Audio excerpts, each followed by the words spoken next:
Advertencia. Las opiniones expresadas en el siguiente programa son responsabilidad de quien las enuncia. ¿Siente usted que la inmediatez de la vorágine informativa le abruma? ¿Siente que necesita tener una opinión en materia política sobre cualquier tendencia? No se agobie. Las coyunturas parecieran premiar a quien reaccione primero y no a quien analice con profundidad. De dichas opiniones a bote pronto se desprende un montón de basura, toneladas de cascajo. O algo de fierro viejo que vendan. Daniel Nudelman y Claudio Martínez les invitan a levantar ese cascajo para usarlo como un pretexto que nos ayude a pensar con calma y analizar con mayor profundidad. Bienvenidos a El Cascajo de Código 21.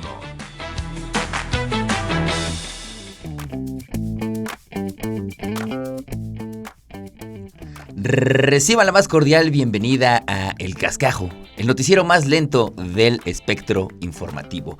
La primera temporada para televisión y la segunda en plataformas. Ya pueden ustedes escucharlo en cualquier lugar y además ya está en video podcast, también pueden verlo.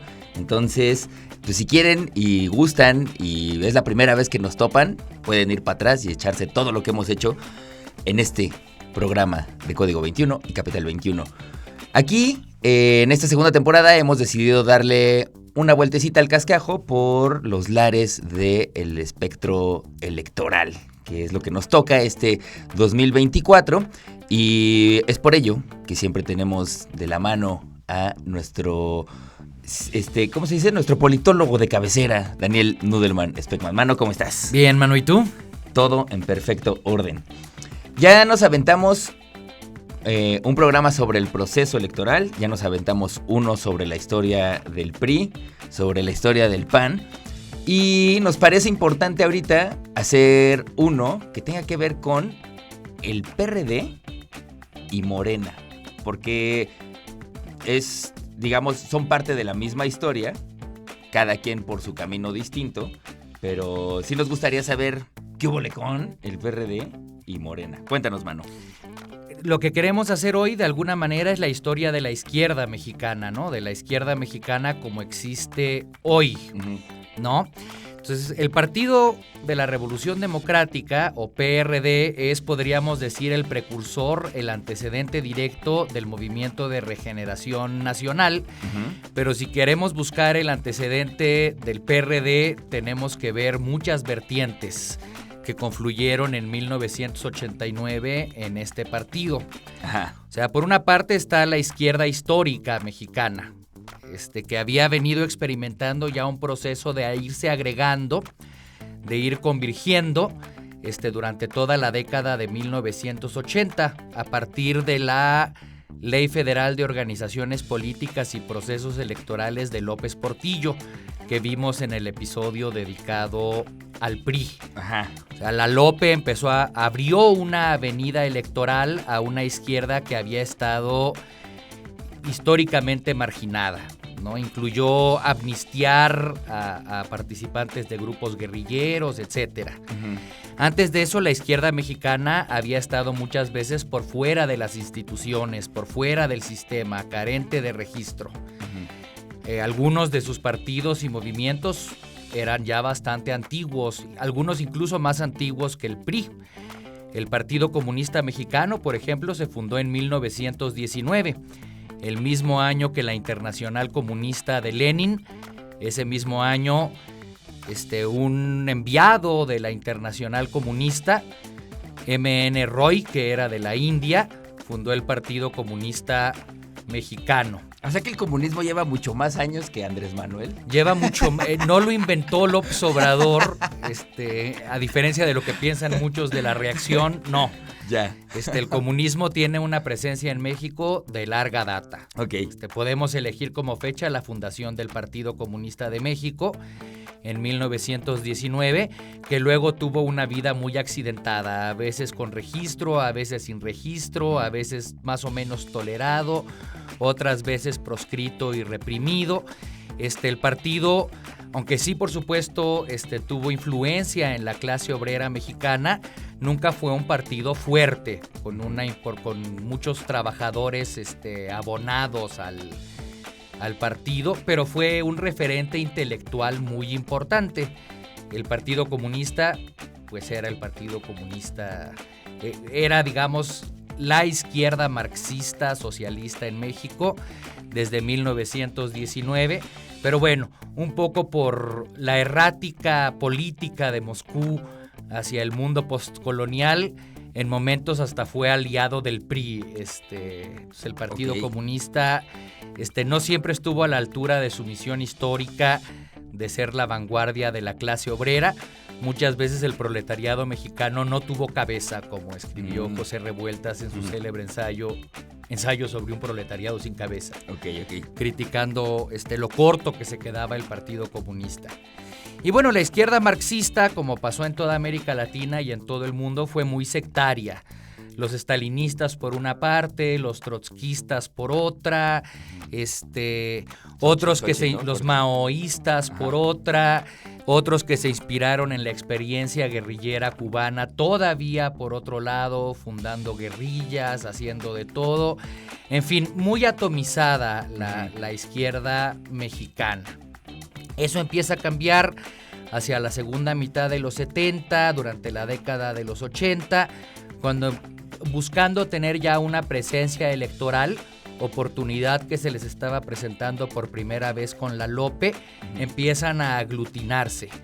O sea, el Partido Comunista Mexicano se coaliga con otros partidos de la izquierda para crear el PSUM, el Partido Socialista Unificado de México, y luego todavía con otros más para convertirse en el Partido Mexicano Socialista, que postuló a Heberto Castillo en las elecciones de 1988.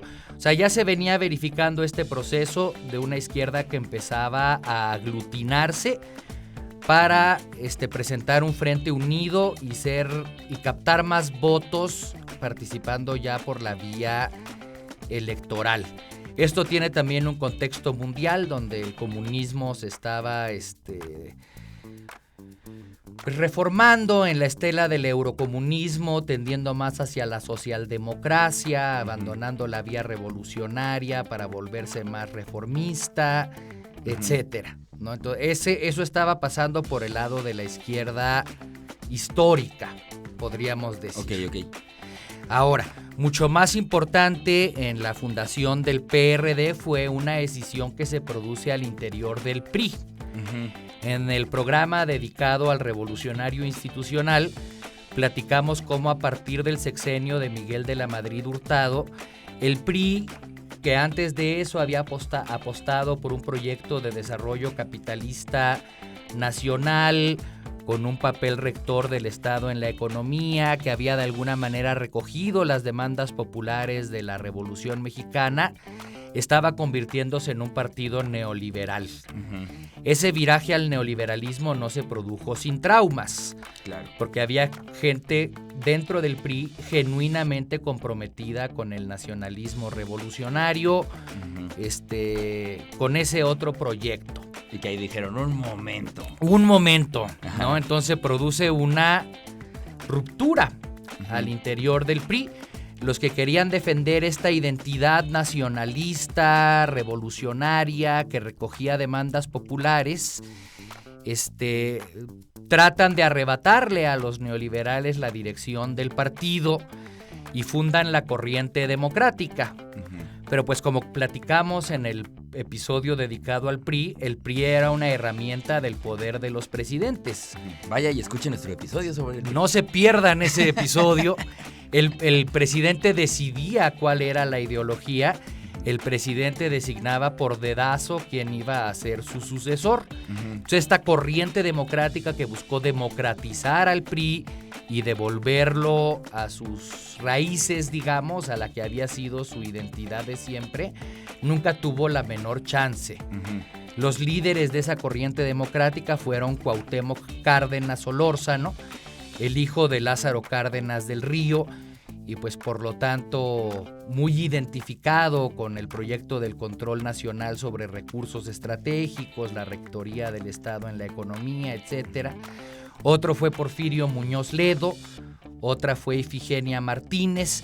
Ellos fueron los fundadores de la corriente democrática, que quisieron dar esa lucha contra el neoliberalismo, primero desde dentro del PRI, Ajá. ¿no? Pero bueno, cuando vieron que no iban a tener ninguna oportunidad de influir realmente en la orientación del partido, pues se salieron. Dijeron, con permisito. Con permiso, rompieron con el PRI y Cárdenas aceptó la candidatura a la presidencia de un partidito marginal, pero con cierta trayectoria, que era el Partido Auténtico de la Revolución Mexicana, el PARM, que todavía existía hasta hace no tantos años, con su loguito del Monumento a la Revolución en un disco amarillo sobre un campo verde. Ajá. Y que había sido fundado por generales revolucionarios en la década de 1950. Había sido siempre un partido palero, más o menos una marioneta del PRI. Pero bueno, cuando el PRI se torna neoliberal, el PARM, que estaba pues de algún modo más identificado con la Revolución Mexicana y sus reivindicaciones, pues postula a Cuauhtémoc Cárdenas para que se oponga a Carlos Salinas de Gortari, que era la apuesta neoliberal del PRI para las elecciones de 1988. Cárdenas capitaliza este enorme resentimiento, este enorme sufrimiento social que ha sido provocado por las políticas económicas neoliberales. También se ve beneficiado por la enorme presencia de su padre en el imaginario popular. Claro, y su candidatura empieza a crecer y crecer y crecer. Y pues muchos partidos de izquierda, que pues, había muchísimos por este legado de sectarismo que tenía la izquierda mexicana. Y que le funcionaba muy bien al esquema también, ¿no? Que estuviera así como pues, atomizado. Se le puede atribuir a múltiples factores, ¿no? Uno sí era la naturaleza del sistema y que al PRI le convenía mantener dividida la izquierda. Otra era que mientras no había chance de participar en las elecciones, pues tampoco había mucha necesidad de ponerse de acuerdo, etcétera, ¿no? Claro. Pero se empiezan a sumar, a respaldar la candidatura de Cuauhtémoc Cárdenas, un partido de izquierda tras otro, se fueron sumando a la candidatura de Cárdenas, formando en torno suyo el Frente Democrático Nacional, el FDN, que va a ser el antecesor directo del PRD, ¿no? En opinión de muchos, Cárdenas gana las elecciones de 1988, pero pues se practica un fraude para marginarlo de la presidencia y que esta permanezca en manos del PRI. Entonces, bueno, perdido ese pulso, se plantean, bueno, ¿cuál es el paso siguiente? Y deciden institucionalizar al Frente Democrático Nacional para convertirlo en una fuerza política más o menos permanente. Y en 1989 se funda el PRD, el Partido de la Revolución Democrática. Eligen como símbolo el sol azteca. Lo querían hacer verde, blanco y rojo, pero pues el PRI avisó que tenía él el monopolio de los colores. Era su marca registrada, los colores patrios, ¿no? Entonces tuvieron que volverse amarillos. Entonces, bueno, se funda el PRD, heredero de un frente electoral. Un frente electoral es muy distinto de un partido, porque lo crean fuerzas diversas para participar en elecciones, ¿no? Entonces, ese origen va a marcar para siempre al PRD, porque esta diversidad de fuerzas que se agruparon en el FDN no van a perder su individualidad, ¿no? Por eso, desde su comienzo, desde su nacimiento mismo, el PRD va a ser un partido de tribus, sin una ideología clara, sin una identidad de clase definida, gente con planteamientos y con proyectos y con propuestas y con biografías muy diversas, se agrupa para ganar elecciones, Ok. Entonces nunca va a ser un partido ideológico, un partido programático, un partido disciplinado. Ajá. Va a permanecer siempre un partido de tribus. Ajá. Y eso Crea genera también pues muchas tensiones internas, y es además un partido muy pragmático, cuyo único objetivo es ganar elecciones. Okay. Entonces, si un candidato viable era despreciado por el PRI o el PAN, el PRD rápido lo adoptaba y lo postulaba porque veía ahí una oportunidad de ganar una gubernatura, un municipio, lo que fuera. Entonces estuvo siempre lleno de oportunistas. Ajá.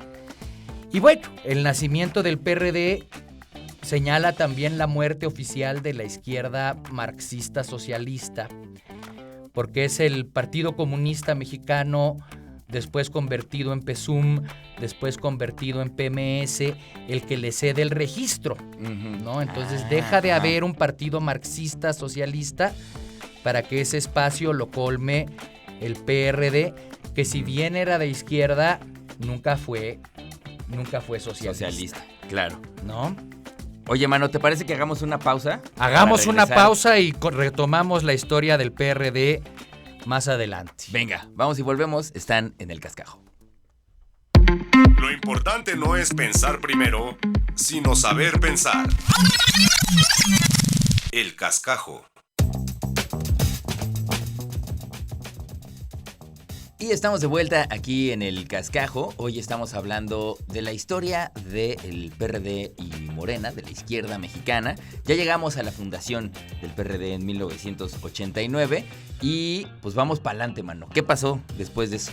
Bueno, como decíamos, hubo muchos problemas desde el origen mismo, ¿no? Porque el PRD nace heredero de un frente electoral que era muy diverso, que agrupaba fuerzas de la izquierda histórica, algunas muy legítimas, muy militantes, muy comprometidas, muy congruentes, otras partidos y movimientos sociales con las identidades más diversas, y súmale a la ensalada oportunistas de toda laya, sin ideología, sin programas, sin principios, que aprovecharon el PRD como membrete electoral para postularse a los más diversos cargos, ¿no? Una combinación bastante complicada. Exacto. Y que llevaron de sus organizaciones de origen muchos de los vicios del PRI, especialmente del PRI, porque eminentemente se nutrió de expriistas el PRD, como la corrupción,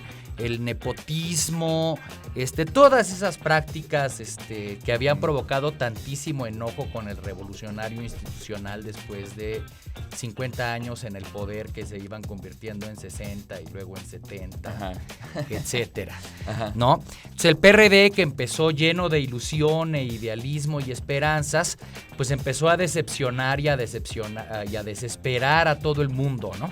Y a tener un rendimiento electoral decreciente.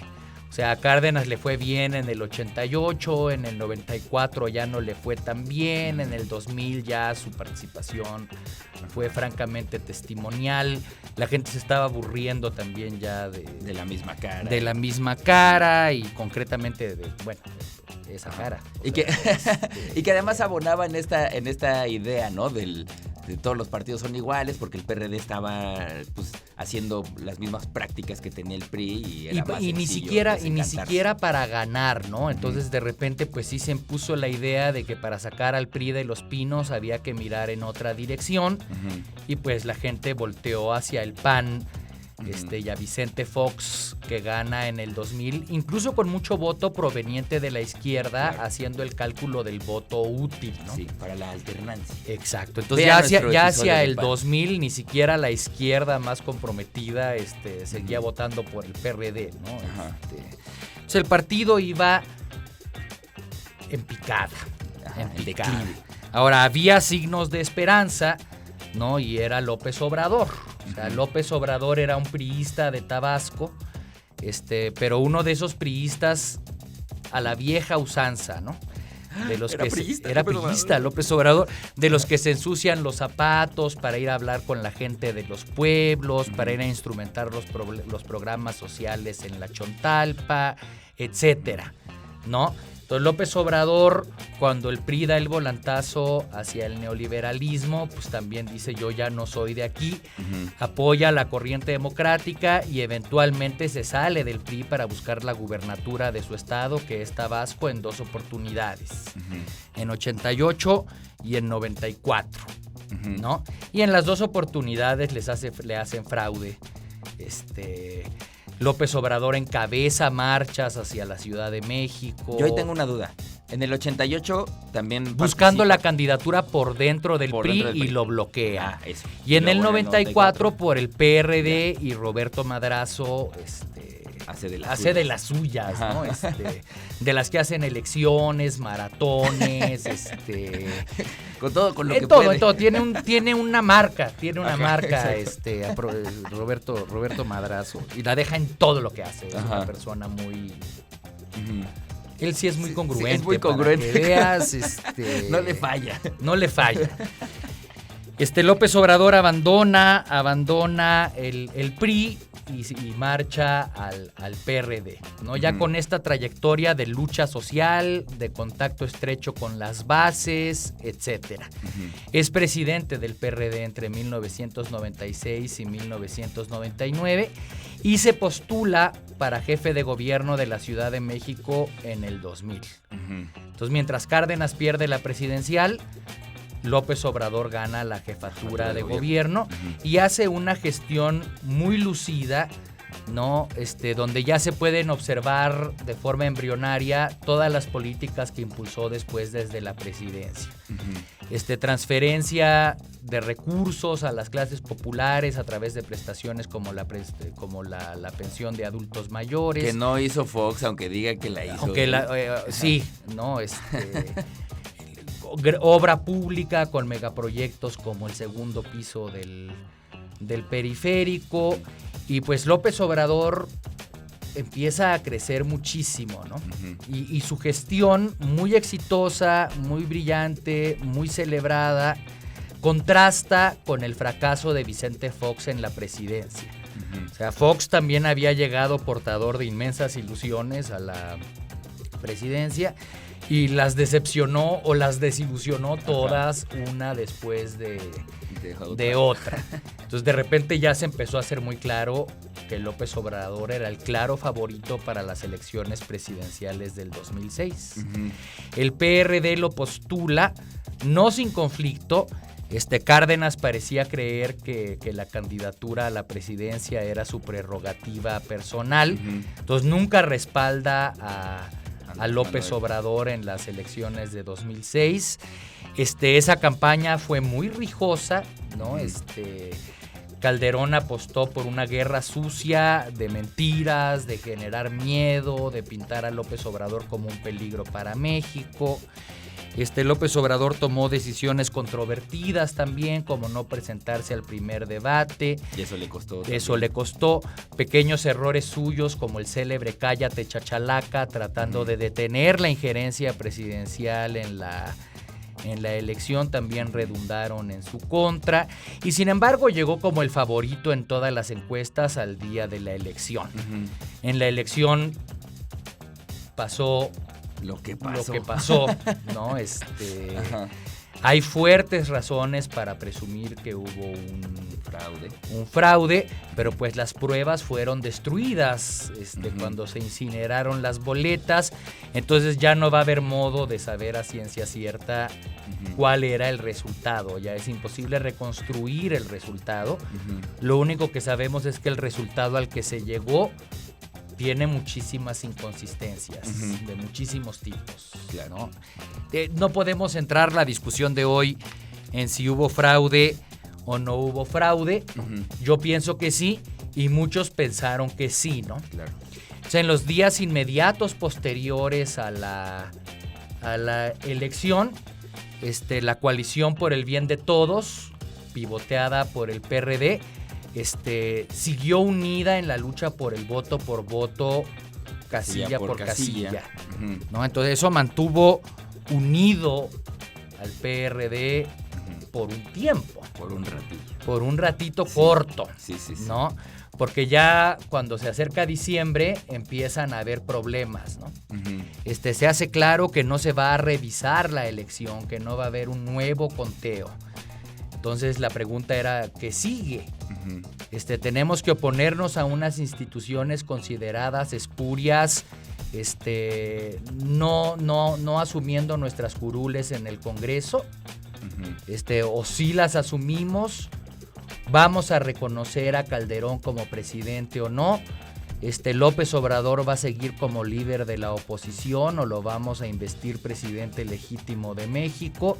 Entonces, el PRD, ¿no?, cuya unidad siempre es una cosa muy precaria, porque estuvo hecho por grupos muy diversos, incluidos muchos oportunistas. Siempre está agarrado con pinzas, ¿no? Y siempre, exacto. Entonces las costuras, que eran muy chiquitas, pues empezaron a desgarrar en esta tirantez, en ese jaloneo, ¿no?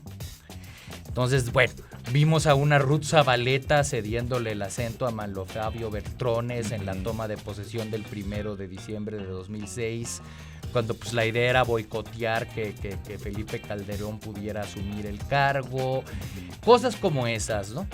O sea, el PRD se empieza a desintegrar bajo la presión o de mantener un frente unido frente a la presidencia o de regresar al colaboracionismo, ¿no? Y que también empieza a haber una narrativa desde los medios que hace ver a Andrés Manuel como un necio y como ya suéltalo, ya déjalo ir y tal y cual. Y también empieza, ¿no?, a embarrar al partido, ¿no? Exacto. Entonces dicen, ¿no? pues ya mejor López Obrador es un radical y es un intransigente y por la vía que él está eligiendo, esta vía no es constructiva. Entonces surge esta corriente en torno a los chuchos que se llama Nueva Izquierda. Bueno, no surge porque era más antigua, pero empieza a cobrar un perfil más relevante con este discurso de hay que olvidarnos de López Obrador y convertirnos en esa izquierda moderna que pacta, esa izquierda moderna que negocia con la derecha para avanzar el interés del lo que es mejor para el país, ¿no? Entonces el PRD pues empieza a disgregar, ¿no? En este escenario y de cara a las elecciones presidenciales del 2012, el López Obrador entiende que necesita una fuerza política distinta del PRD, que sea más coherente, que sea más firme, que esté más claramente comprometida con este proyecto. Y funda en 2011 Morena, primero como asociación civil, porque crear un partido nuevo con registro en este país es una labor titánica, complicadísima, llena de etapas y de obstáculos, ¿no? Si no, pregúntenle a Margarita Zavala. Pregúntenle a Margarita, no está fácil, o sea, no está rápido, ¿no? No son enchiladas. No son enchiladas. Entonces, por supuesto, esta plataforma no estaba lista para postularlo en 2012. Y vuelve a ser el PRD el que postula a López Obrador en 2012, pero ya la relación López Obrador y la gente que lo rodea y lo respalda de forma más consistente con el PRD estaba muy lastimada, ¿no? Lo que explica también que el desempeño de López Obrador en la campaña de 2012 pues no fuera tan brillante. Y así todo captó más votos en números absolutos que en 2006. En números relativos perdió la elección. Fue una elección muy fraudulenta, ¿no?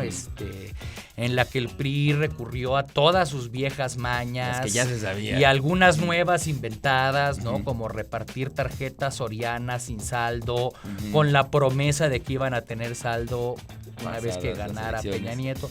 No tuvieron saldo y hubo furia y saqueos de sorianas y así por el estilo. O sea, fue una elección muy fraudulenta, pero voto por voto ganó Peña Nieto, ¿no? Claro. El problema es que esos votos fueron comprados, en fin, fue fraudulenta, pero de otro modo, ¿no? No como la del 2006. No en los conteos, no en el conteo, sino en el previo, ¿no? En el previo, ¿no? Fue muy sucia esa elección, pero bueno.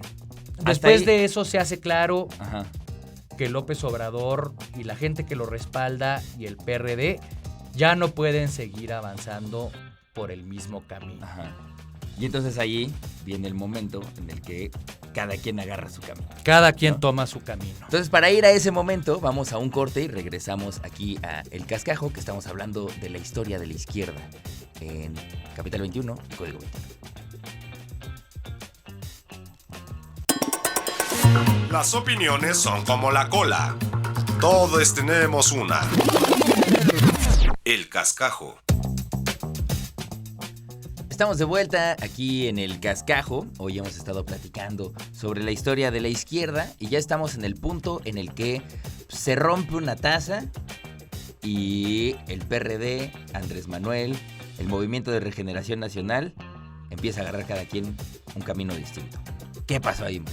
Bueno, como platicábamos, el PRD siempre fue un partido muy variopinto, muy diverso, una mezcla mal avenida ahí de oportunistas de toda laya, con gente de izquierda de trayectoria un poco más firme, exprimistas, etc. Sí, muchos sabores juntos. Muchos sabores juntos. Y raro. Ya no era claro. buena la combinación. No, era como atún con cajeta. Sí, exacto. Ajá, no era como un mole, sino como atún con cajeta. Exactamente.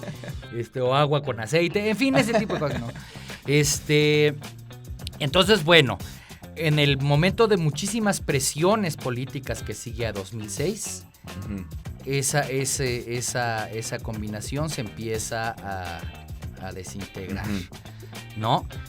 López Obrador, sabedor de que no puede contar con un apoyo congruente por parte del PRD porque hay que conciliar demasiados intereses, funda el Movimiento de Regeneración Nacional en 2011 y pues procura, ¿no?, que sea un movimiento un poquito más coherente, creado en torno a un programa, no nada más en torno a una candidatura y para buscar puestos, sino en torno a un programa.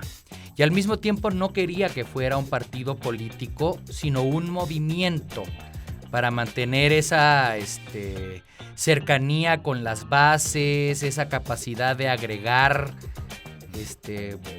fuerzas de orígenes diversos, etc. Pues el problema fue que a la postre Morena ha heredado los mismos problemas que tuvo el PRD. Uh-huh. También tiene una composición muy diversa. Uh-huh. Y cuando se convierte en el partido del poder, pues empieza a llenarse de oportunistas. Pero bueno, ahí ya ya dimos un poco un salto en el tiempo. En el tiempo. O sea, la consolidación de Morena se da entre 2011 y las elecciones de 2018. Y el partido se nutre eminentemente de experredistas. Uh-huh. Y experredistas no pertenecientes a una corriente, sino que representantes prácticamente de todas las corrientes, uh-huh. con excepción de los chuchos, que fueron los que se quedaron con el salvar el barco. Con el partido, ¿no? se quedaron al timón, ajá. salvando el barco del naufragio. Pues lo llevaron a pique y ya naufragó profundamente. O sea, ya el PRD está en su ocaso. Exacto. O sea, de ese amasijo de tribus, pues quedó solo una, uh-huh. y no precisamente la más fuerte ni la más convincente. Ni la más lista. Eventualmente hasta el fundador del PRD, que fue Cuauhtémoc Cárdenas, dijo, yo de aquí me marcho. Sí, ¿no? Y renunció con su permiso. Yo de aquí me voy porque esta ya es uh-huh. una criatura irreconocible, ¿no? Uh-huh. Entonces, bueno, el PRD después de eso pues, ha ido de fracaso en fracaso. Resultados miserables en la elección del 2018, aferrándose a un clavo ardiente a ver si conservan el registro, formaron alianza para estas elecciones con sus enemigos históricos, ¿no? Primero el PRI, y el PRD se fundó para oponerse al PRI, ¿no? Se desgajó del PRI diciendo aquí ya no queda nada, rescatable, vámonos por la libre para ser izquierda, aliados con el PAN, que es la de derecha histórica en México y el que les hizo fraude en 2006.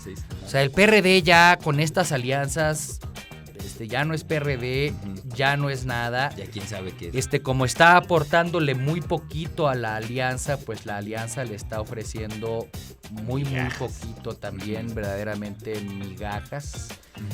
Está por verse si el PRD consigue rescatar el registro o se va a extinguir.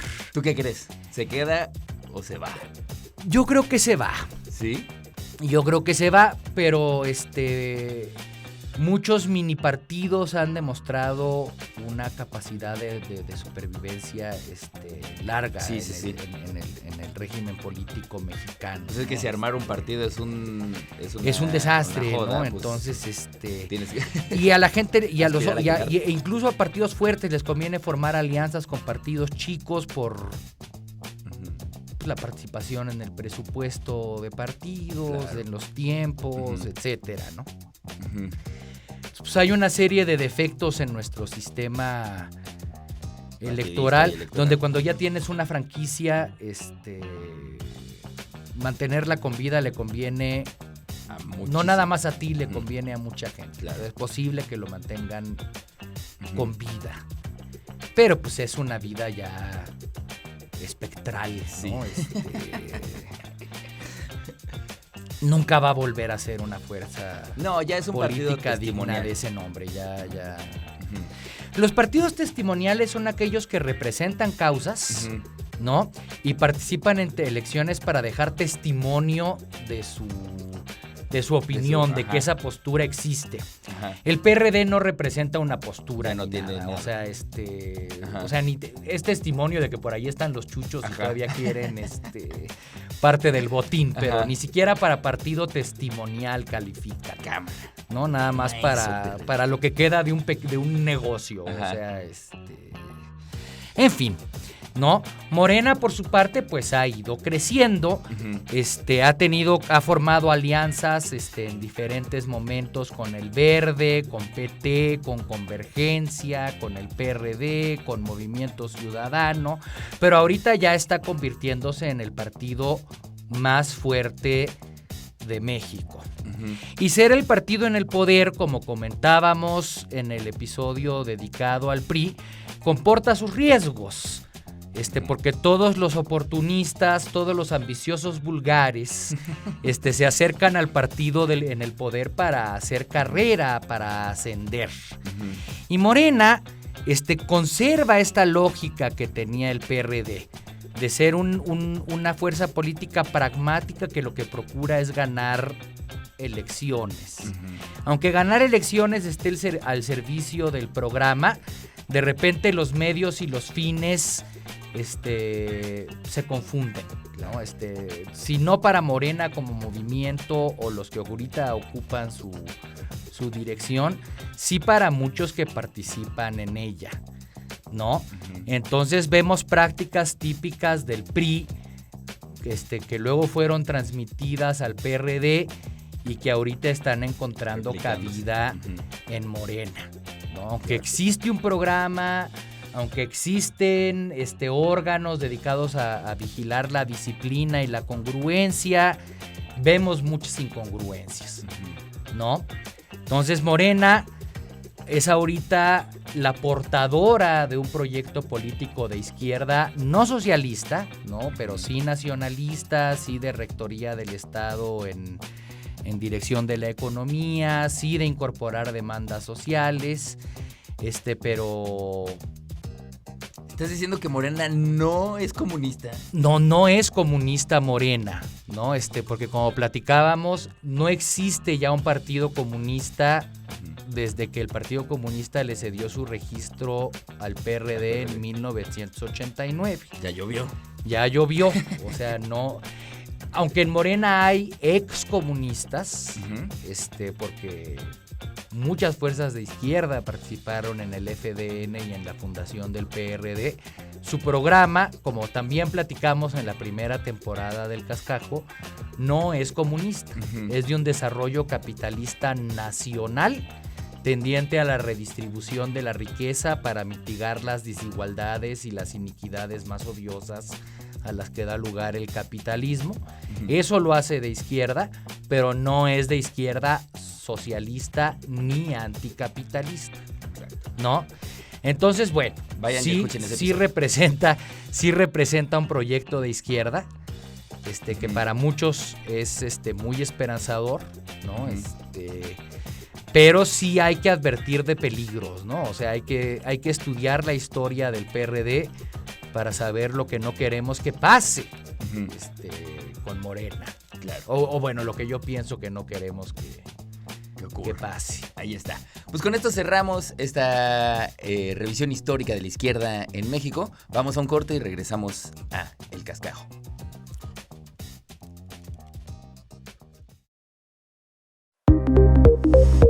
Las frases cortas, contenidos efectistas o hilos amarillistas a veces parecen argumentos contundentes, pero no lo son. Porque las respuestas bien expuestas necesitan más desarrollo, calma y profundidad. Te presentamos verdades que no penden de un hilo. Pocas cosas le prenden tanto a la derecha como que alguien del extranjero se manifieste en contra de este gobierno.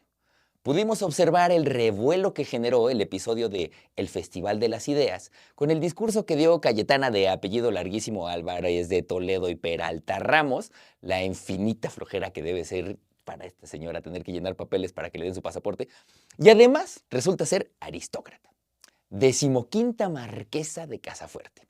Este perfil es básicamente el sueño húmedo de la derecha. Y si a esto le sumamos los encabezados en los periódicos gringos, porque si la diatriba viene en inglés, es doble goce para la derecha. Nos están volteando a ver los que hablan inglés de verdad, no los que fingimos que es nuestra lengua materna para su aceptación. ¿Y por qué tendría que venir alguien del extranjero a decir lo mismo que se dice acá, pero en su versión rubia y con otro acento? Bueno, pues por un lado, los respaldos de autoridad de la oposición en el país han quedado reducidos a evidentes opinadores al servicio de un poder económico y o a golpeadores pagados y plumas mercenarias. Con el paso del tiempo, se han ido desacreditando vía sus propias declaraciones y vaticinios que nomás no encajan con la realidad. En este programa hemos visto a incontables pitonisas cerrar fuertemente y no decir una disculpita, la verdad sí la regué. O disculpen que les mandé a comprar dólares, yo sé que perdieron un chorro de feria. O yo sí pensé que para estas alturas ya seríamos una dictadura socialista y pues no pasó, perdón. Decían que la gente en México no tiene memoria y por ello creen que se puede mentir y difamar impunemente sin que nadie cambie ni tantito porque es cuestión de tiempo para que la gente lo olvide. Y ustedes y yo crecimos escuchando esto, y muy probablemente esta idea se insertó en la narrativa para que con ella se pudieran ir dinamitando, en muchos sentidos, las voluntades colectivas para intentar cambiar algo. La realidad parece estar muy lejos de dicha aseveración. En México no solo tenemos muy buena memoria, también tenemos criterio y razones de sobra para limpiar el cascajo que representan varios de los actores políticos y mediáticos que atacan en nado sincronizado en sus espacios disponibles. Entonces, dado que sus opinadores de siempre ya no jalan, pues se le abre la puerta a la 15ª marquesa de Casafuerte y a los periódicos en inglés para que nos vengan a iluminar y a explicar cómo es que nuestro pueblo corre el riesgo de ser colonizados por alguien más que no sean ellos. A los incautos, a las incautas que se apantallan con estas presencias y celebran la atención de los poderosos, les pasa lo que al perro de John William Cook. Ese que duerme en el patio para cuidar la mansión y que cree que imitando al dueño dejará de ser la mascota. Puede que la democracia esté en riesgo en México, pero no por las razones que nos han dado desde la derecha, sino por la vehemencia con la que le abren la puerta al extranjero desde los poderes económicos. Recordemos que Cayetana fue invitada de Salinas Pliego, y ahí sí podemos apreciar que existe una tiranía, la del lucro, de la élite que lo practica y que no teme en hacer cualquier cochinero para recuperar ese poder. Hemos visto crecer una campaña de terrorismo mediático que ya ha instalado el miedo y el odio, el mismo de siempre, el del comunismo, el de perder tu casa, el de los narcopresidentes que ya van por la 20ª quién sabe cuántas tendencias muy orgánicas en ex Twitter. Usar y reproducir estos miedos jode la deliberación pública libre y erosiona el ecosistema democrático. No hay voto libre en mentes con miedo. Se puede votar por quien se quiera en las urnas. Podemos intentar convencernos los unos a los otros, pero con respeto a la lógica, la historia y la evidencia. El inicio de la violencia política está en reemplazar los argumentos con injurias. Y en este país no queda espacio ni resistencia social para más violencia. Y esto va para los dos bandos.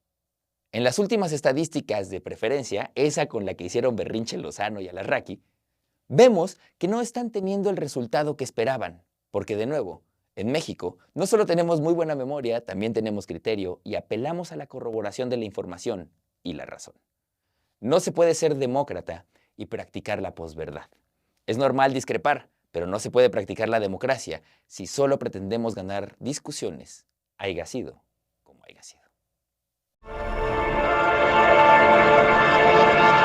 El abogado del diablo.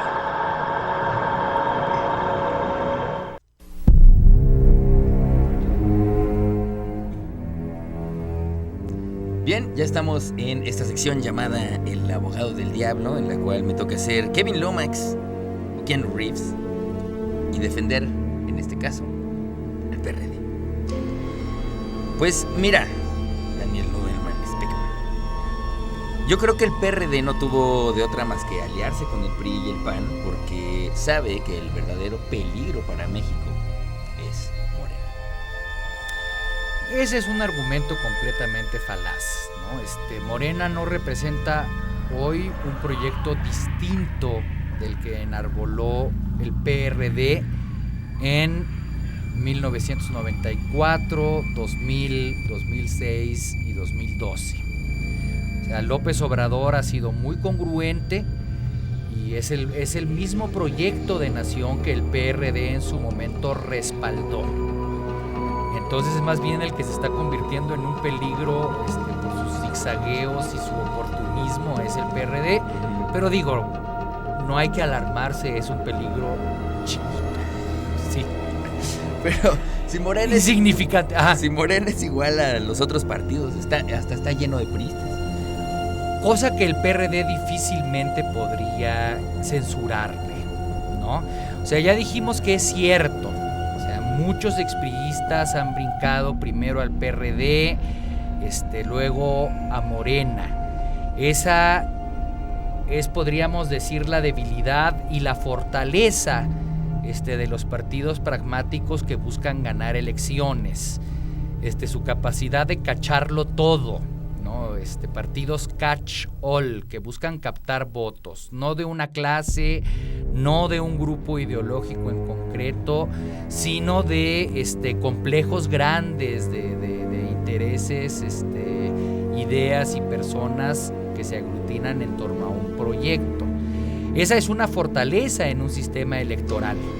Solo así se ganan elecciones. Pero es una debilidad también, como la historia del propio PRD ilustra, ¿no? Entonces es cierto que Morena se está llenando de priistas, pero en eso no es distinta del PRD. Ahora, en el PRD, gracias a que hubo este cisma, pues nos quedamos la verdadera izquierda y lo que pretendemos es mantener el registro para hacer el contrapeso desde la izquierda de un gobierno que coquetea cada vez más con los empresarios y resultó ser igual o tan neoliberal como el PAN o el PRI. ¿Cómo eso te lleva a aliarte con el PAN y el PRI? Es un non sequitur, ¿no? No se sigue de que si Morena es igual al PAN o el PRI, me voy a aliar con el PAN y el PRI para detenerla. Entonces, bueno, eso es falaz de otra manera también, ¿no? O sea, no es cierto que Morena sea igual al PAN y el PRI. Sustenta un proyecto de política económica y de país muy distinto, de carácter antineoliberal que ya hemos definido en múltiples ocasiones. Vale la pena insistir ahorita en que no es un proyecto anticapitalista. Por eso no hay nada de malo, ni de incongruente, ni de traicionero en que Morena se reúna con empresarios. Para nada. Morena no es antiempresarial. O sea, sí está en contra de que el interés empresarial se privilegie de forma exclusiva por encima de todos los demás, pero puede haber un empresariado morenista y Morena puede tener contacto con los empresarios. El PAN y el PRI, en cambio, se han convertido en meros instrumentos del proyecto económico neoliberal. Están siendo dirigidas tras bambalinas por un empresario y no el más ilustrado de todos, precisamente, ¿no? Es pretender que el PRD está manteniendo viva la izquierda en contra de la amenaza representada por Morena es un malabarismo mental que no tiene asidero, o sea, es un salto al vacío.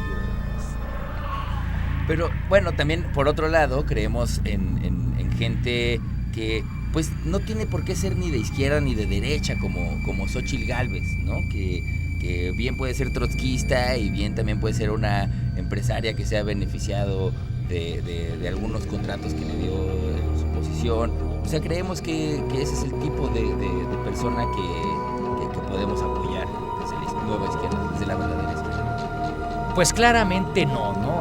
La verdadera izquierda tiene que apoyar a un candidato verdaderamente de izquierda, no a un instrumento de la derecha que trata de captar los votos de los despistados presentándose como ni de izquierda ni de derecha, sino Xóchitl. No hay un argumento allí realmente. No hay forma de justificar que un partido de izquierda adhiera a la coalición Fuerza y Corazón por México. Ellos son de derecha. Y está bien, es legítimo. Pero el corazón está a la izquierda. Está en la gente que está anatómicamente bien, pero en política pasan todo tipo de cosas, ¿no? Con eso cerramos El Abogado del Diablo.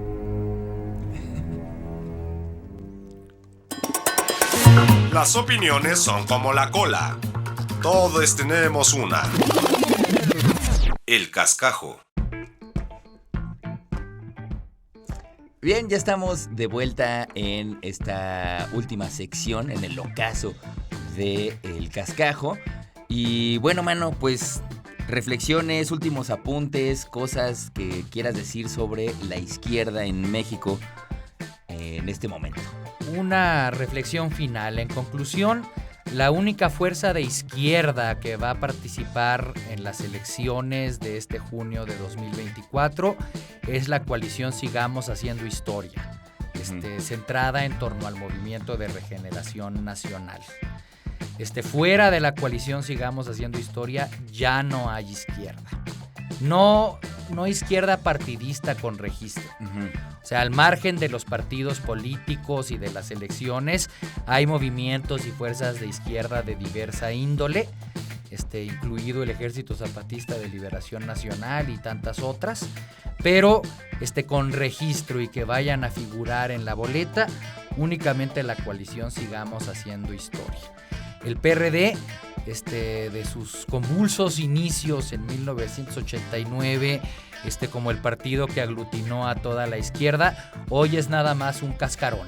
Ya no queda absolutamente nada. ¡Sas! Pues ahí está. Mano, muchísimas gracias. Gracias, Claudio. Y gracias al equipo y a nuestro auditorio. Ahí estamos. Muchísimas gracias a toda la banda de producción. Nos vemos, nos escuchamos en el siguiente Cascajo. Chao. Esto ha sido todo el cascajo de esta semana. Nos escuchamos en la siguiente emisión con menos basurita y más información.